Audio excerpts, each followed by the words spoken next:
और मेरे दिमाग में सवाल आया। जनरली ये सवाल जो है वो नॉन हिंदू जो सनातन धर्म को इतना नहीं जानते, जब हम हिंदुइज्म सनातन की बात करते तो उनके दिमाग में अक्सर वो लोग हमारे दिमाग में डालते हैं। जैसे क्रिश्चियनिटी में या फिर हम लोग बात करें मुस्लिम समुदाय में एक अल्लाह या फिर एक ही गॉड है, वो तो एक ही को पूजते हैं। हमारे सनातन धर्म में तो कण कण में भगवान है। हमारे लिए भगवान के प्रारूप बहुत है। कई बार अगर हम लोग घर पे देखें तो हमारी मम्मी अगर पूज रही होती है शिव जी को, तो हमारे पापा जी पूज रहे होते हैं भगवान राम को, हमारी जो दीदी हैं पूज रही होती हैं कृष्ण भगवान को, और हम कंफ्यूजन में घूम रहे होते हैं कि हम किसको पूजें। इसके बारे में आप क्या कहेंगे जब ये सवाल उठता है कई बार दूसरे धर्मों से कि आपके तो भगवान ही सुनिश्चित नहीं है, इसका क्या उत्तर? उनको ये पूछना चाहिए कि आप शायद वो वीट को जानते होंगे, गेहूं को जानते होंगे। उस गेहूं से वो जब फ्लोर बनाते हैं, आटा बनाते हैं, तो कोई पूरी बना लेता है, कोई पराठे बना लेता है, कोई रोटी बना लेता है, कोई बाटी बना लेता है, कोई पिट्ठियाँ बना लेता है दाल में डालकर। अलग अलग स्टेट्स में, अलग अलग कंट्रीज़ में अलग अलग स्वाद रेसिपीज़ हैं। तो उससे क्या गेहूं 10 हो गया? गेहूं तो एक ही था, पर अपने अपने स्वाद के अनुसार हमने उसको बना लिया।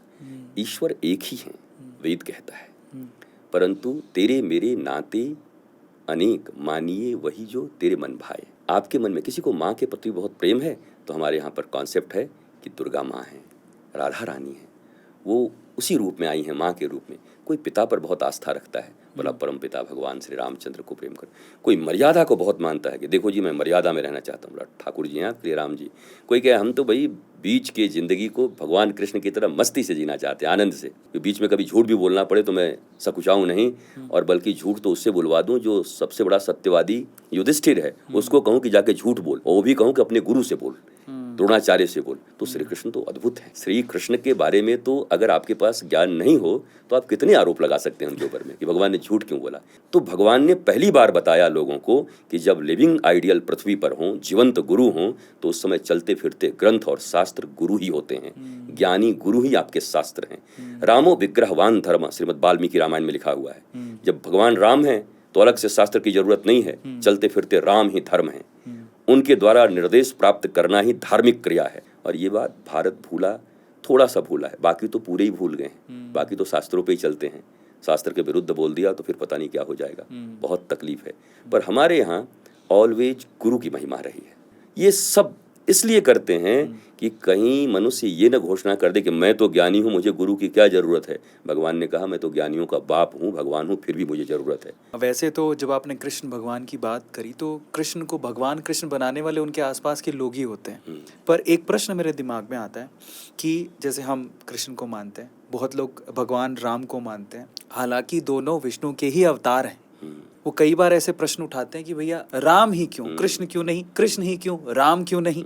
और कोशिश करते हैं, जैसे हिंदुओं में होता है जनरली कि आपस में जात जात करके लड़ाने की कोशिश होती है, वैसे भगवानों में भी कि तुम शिव जी के भक्त हो, तुम राम के भक्त हो, तुम कृष्ण के भक्त हो। तो ऐसे करके कई बार भक्तों को आपस में लड़ाने की कोशिश की जाती है। इस पे आपके क्या विचार है? भगवान एक हैं तो यहाँ इतने भगवान क्यों? कण कण में हैं, लोग स्वीकार नहीं कर पाते जी। मैंने वो गेहूं के माध्यम से आपको बताने का प्रयत्न किया जी कि सब यहाँ कण कण में हैं।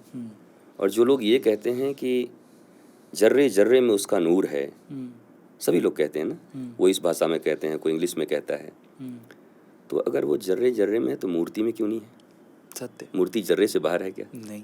अगर वो कण कण में है तो जो मूर्ति को डिनाई करते हैं ये भी ठीक नहीं है ना। अगर वो कण कण में है, हर जगह है, सब कुछ उसी का है, तो फिर मूर्ति में क्यों नहीं? अब राम और कृष्ण के बारे में समझ लीजिए।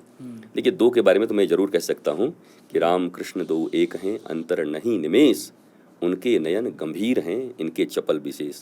हमारे वृंदावन वाले के थोड़े चपल नयन हैं, वो देखते रहते हैं और थोड़े गंभीर हैं, मर्यादा पुरुषोत्तम है। अब भगवान कंप्लीट हैं, भगवान कभी अपूर्ण नहीं आते, लेकिन युग के अनुसार उनको बार बार आना पड़ता है, आना भी चाहिए।